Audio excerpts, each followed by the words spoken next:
বন্ধুরা, লাগবে না আর মাছ মাংস। হ্যাঁ, কষা মাংস ছেড়েই তোমরা খাবে কিন্তু ঢ্যাঁড়সের এই রেসিপিটি। যারা ঢ্যাঁড়স খেতে ভালোবাসে না তারাও কিন্তু আঙুল চেটেপুটে খেয়ে নেবে। বন্ধুরা, এই এক তরকারি দিয়েই সব ভাত, রুটি, পরোটা খেয়ে ফেলতে পারবে চেটেপুটে।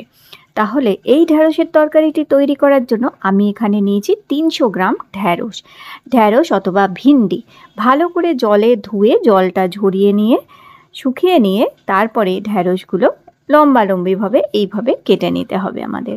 ঢ্যাঁড়স যদি খুব ছোট হয় তাহলে শুধু মাথার দিকটা পেছন দিকটা বাদ দিয়ে দেবে, আর যদি খুব বড় হয় তাহলে 2 পিস অথবা 3 পিস করে কেটে নেবে। তো এইভাবে লম্বালম্বি করে দেখো সমস্ত ঢ্যাঁড়সগুলো কেটে নিলাম। এরপর আমাদের লাগবে পেঁয়াজ। তো এখানে মোটামুটি একটু বড় সাইজের একটি পেঁয়াজকে এইরকমভাবে আমরা কেটে নেব রাফলি, ঠিক যেভাবে আমরা মাংসয় দিয়ে থাকি পেঁয়াজ, সেইভাবেই আমরা এখানে পেঁয়াজটা কুচি করে নেব। আর এরপর আমাদের লাগবে টমেটো। তো এখানে আমি ছোট সাইজের টমেটো যেহেতু, তাই আমি 2টো টমেটো দিচ্ছি। যদি বড় সাইজের টমেটো হয় তাহলে তোমরা একটা দিলেও হবে। তো এখানে আমি টমেটোগুলোকে একটু বড় করেই কেটে নিলাম। এরপর এরকম রাফলি বড় করেই টমেটোগুলো টুকরো করে নেবে। আর এবার কড়ায় দেব আমি সাদা তেল। তোমরা চাইলে এটা সর্ষের তেলেও রান্না করতে পারো।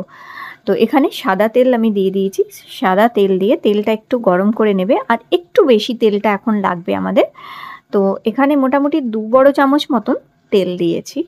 এর মধ্যে এবার আমি দিয়ে দেবো ঢ্যাঁড়সগুলো। তো এখানে ঢ্যাঁড়সগুলো তেলটা ভালো করে গরম হয়ে গেলে ঢ্যাঁড়সগুলো দিয়ে এবার নাড়াচাড়া করতে হবে। তবে বন্ধুরা, ঢ্যাঁড়স দেওয়ার আগে তেল কিন্তু ভালো করে গরম করে কড়ার চারদিকে মাখিয়ে নেবে, যাতে ঢ্যাঁড়স আটকে না যায়, কড়ার মধ্যে লেগে না যায়। আর আঁচটা একদম কমিয়ে দিতে হবে আমাদের।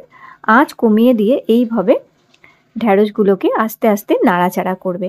শুধু একটু খেয়াল রাখতে হবে যে ঢ্যাঁড়সগুলো পুড়ে না যায়। এবার আমি অল্প একটু, ঢ্যাঁড়সে যতটুক নুন লাগবে ঠিক ততটুক নুন দিয়েছি। মানে এই রান্নাটায় 2 বার নুন দেওয়া হবে, তাই প্রথমে আমি ঢ্যাঁড়সে অল্প একটুখানি নুন দিলাম যাতে ঢ্যাঁড়সটা সফট হয়ে যাক আর এর মধ্যে একটু নুনের টেস্টটাও চলে আসুক। তো এইভাবে হালকা আঁচে আস্তে আস্তে এটাকে নাড়াচাড়া করে একটু সফট করে নেবে। দেখো নরম হয়ে গেছে আর তেলটাও ঝরিয়ে নিয়েছি এইভাবে। তো যখন ঢ্যাঁড়সটা নরম হয়ে যাবে একটু, তখন তেল ঝরিয়ে নেবে, তবে খুব বেশি নরম করবে না, মোটামুটি একটু নরম হয়ে যাবে। আর দেখো ঢ্যাঁড়সগুলো কিন্তু পোড়েনি, কিন্তু ভাজাও হয়েছে আর খুব সুন্দর নরম হয়ে গেছে। আর ঢ্যাঁড়সের কালারটাও কত সুন্দর রয়েছে। এবার ওই তেলের মধ্যেই 2টো শুকনো লঙ্কা দিয়েছি আর 1 চামচ জিরে ফোড়ন দিয়েছি।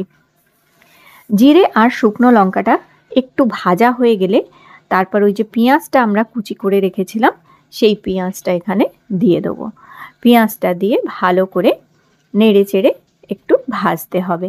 তো পেঁয়াজটা যখন ভাজবে পেঁয়াজ যেন বেশি লাল না হয়ে যায়, তাই আমি নুন দিয়ে দিলাম। আবার স্বাদ মতন একটু নুন, হাফ নুন দিয়ে দেবো এখানে। দিয়ে এবার একটু নাড়িয়ে চাড়িয়ে নেবো, আর আঁচটা কমিয়ে রাখবে, কারণ পেঁয়াজটা লালচে করবো না আমরা। পেঁয়াজটা মোটামুটি হালকা ব্রাউন কালার করতে হবে আমাদের, যেরকম দেখো এখন হয়ে এসছে। তো এইরকম হালকা পেঁয়াজটা ভাজা হয়ে গেলে এবার 1 চামচ জিরের গুঁড়ো দিয়ে দিলাম আমি এখানে। এবার দিচ্ছি 1 চামচ ধনের গুঁড়ো এখানে। আর এরপর দিচ্ছি 1 চামচ মৌরি গুঁড়ো। অবশ্যই এই মৌরি গুঁড়োটা দিয়েও খুব সুন্দর টেস্ট আসবে এটাতে। তারপরে দিচ্ছি 1 চামচ শুকনো লঙ্কার গুঁড়ো আর 1 চামচ হলুদের গুঁড়ো। এই সমস্ত মশলা দেওয়ার পরে এটাকে নেড়ে চেড়ে একটুখানি মশলাটা ভেজে নেব। আঁচটা কমিয়ে রাখবে, নাহলে কিন্তু মশলা পুড়ে যাবে।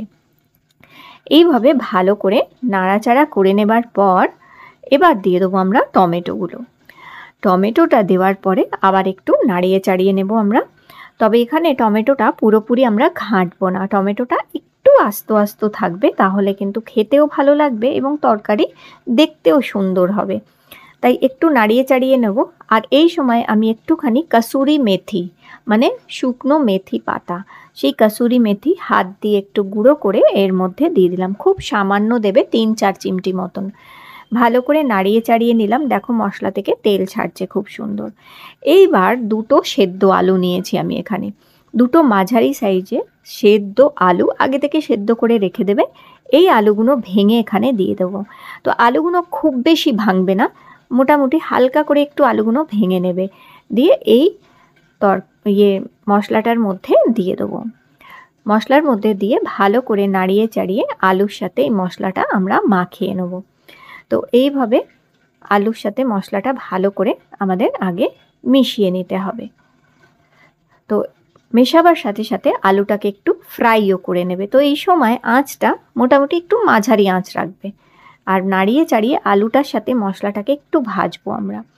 যখন একটু আলুটা ভাজা হয়ে যাবে তখন 1.5 কাপ মতন জল এখানে দিয়ে দেবে। এখানে বেশি জল দেওয়ার প্রয়োজন নেই, কারণ আলু তো সেদ্ধই হয়ে আছে, আর ভিন্ডি আগেই আমরা ভেজে নিয়ে নরম করে নিয়েছি, তাই খুব বেশি জল দেব না। 1.5 কাপ জল দেবো, জাস্ট একটু তরকারিটা গায়ে মাখা করার জন্য এই জলটা দিতে হবে। জলটা দিয়ে ভালো করে মিশিয়ে নিয়ে তারপরে ভিন্ডিগুলো দিয়ে দেবে কিংবা ঢ্যাঁড়সগুলো দিয়ে দেবে, দিয়ে এবার এটাকে ভালো করে মিশিয়ে নেব।